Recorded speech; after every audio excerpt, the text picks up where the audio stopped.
according to what we're thinking at the time of our death, that determines what happens to us after death, and that we all lead to a certain chakra according to our life, and that we could get stuck in the astral body for years and years, maybe thousands of years even, in the astral.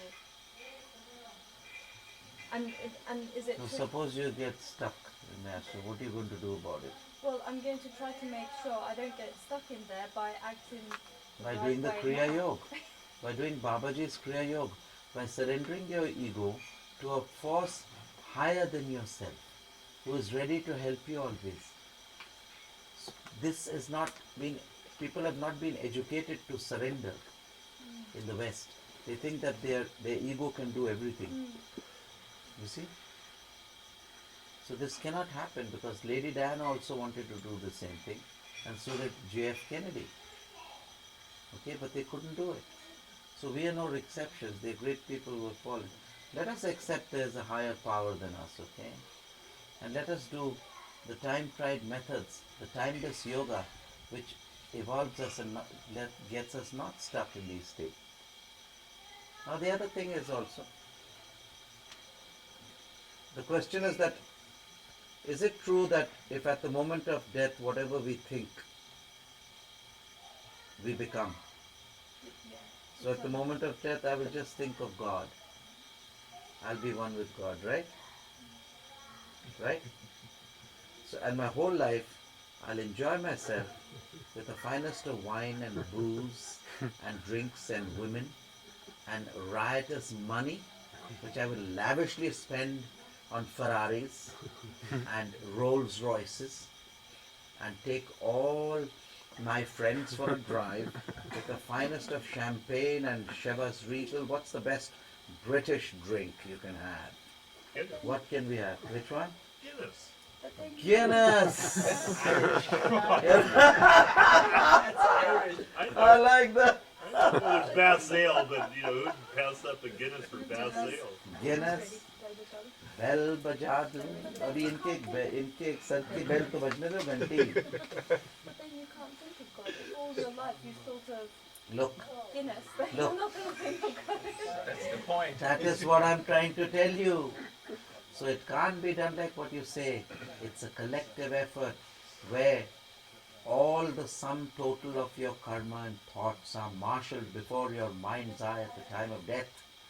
And whatever karma you do, that type of birth you get. So that's why a person who meditates his whole life on light and love and God will become light and love and God at the time of death. A person who has a mixed life will have a confused life. That will be marshaled before him. So you must make an effort. It's your whole life's efforts. It's not so easy. Let us have wine, women and laughter and sermons and soda water the day after. But It's a famous British saying. Bruno, it's Soda water. but under that thinking, then we should all give up. Even if we're doing good, like even nurses and doctors, they should give it up and go to an ashram and meditate, because they're much better off that way. But to me that doesn't make sense. It's not whether it makes a sense or not. It can't be done. They can't do it. But they should. Then, But you should make your skin black, like Condoleezza Rice, and become a dark lady. You should. No, but that's what Can you're you do it? But I could go So, to an ashram but and meditate. But instead you of- cannot do what is already molded and done, which is your prarabdha karma. It's already done. It's a done deal. You are what you are. Your face is like that. But your emotions and mind you can mold, because that's still in a liquid state. That's your present problem which you can tackle and change. So you can think of God in Om and merge into God at the time of death. But if you don't practice, then you will be what you will be. So it's not a single method, oh, when I die, I'll just think of Om and I'll go there. No. You will not be allowed to think of it. The momentum of your past karma and deeds will be heavy upon you, and you will be swayed. Those events will be marshaled before your mind's eye. If they are good, you go to a good birth. If they are bad, you go to a bad birth. So you have to make the effort now. It's now. So it's a collective effort of millions and trillions of thoughts which collect to form one Om, or one Frankenstein, or one goddess Durga. It depends on your collective thoughts. Namah Shivaya Om, Namah Shivaya Om, Namah Shivaya Om. That's the importance of chanting and muttering, as the British say. You know, these Indians have a peculiar habit of muttering. They mutter. What do they do when they mutter? You say, oh, you dumb. When they mutter, the mind substance is very impressionable. They create a very strong current of a thought form. So there's only one form of a divine light and love. And at the time of death, when they have only that form in their mind, they become that form. They're taken through the tunnel of that light. Once you get into the current, then your speed of evolution is fast. Finding Nemo. Then Nemo goes with the tortoises and he goes into the tube and whoosh, he gets to the goal.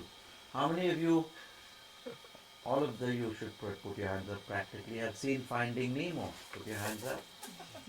That's the new philosophy. If you haven't seen it, see it. Otherwise I've got it, I can show it to you here. You see, these pictures come under the category of philosophic pictures. It depends on how your master interprets it for you. That's why you need a living master. He can make your life a joy. Because I'm going to show you how you enter the current, the tube, and how you can speed up. In the ocean there are currents. You know, the Humboldt current and all those. Once you enter that, you see how the tortoises went and Nemo said, hey, I want to go. And they went and then they went fast. Did you see Finding Nemo? Then you ain't seen nothing. You got to be like the Americans. Can I answer Doncha's question? Loncha or Doncha?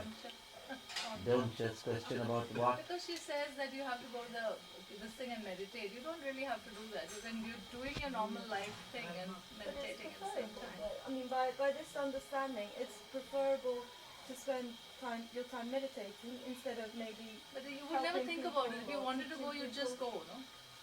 If you're thinking about it, whether I should go or whether I should stay, then you're not ready to go. No. The momentum of your past karmas is limiting you also. You may like to be the Mother Mary or Goddess itself, but your past karmas don't let you do it although you like it.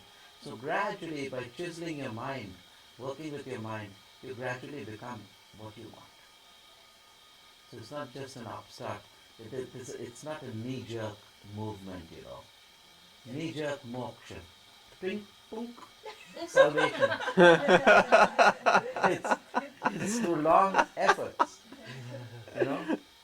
It's through long and sustained efforts of many, many lives that the events of all your past karma and your thought forms are marshaled before your mind's eye, which in normal death they call delirium.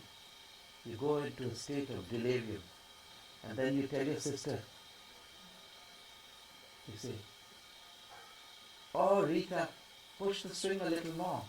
Push it now. Oh, that's nice. And you see you and your sister playing as little girls.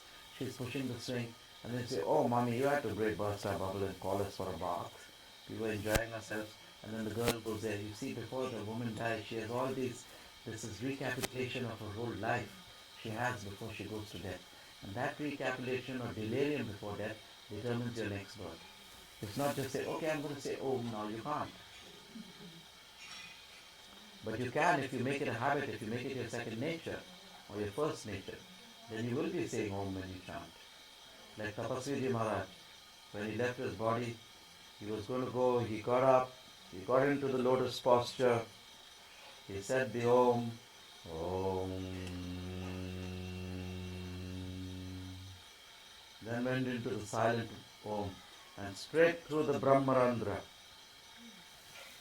He went into Niranjan Nirvana, which is a very, very rare thing. Normal people go into mokshas and higher states from the third eye.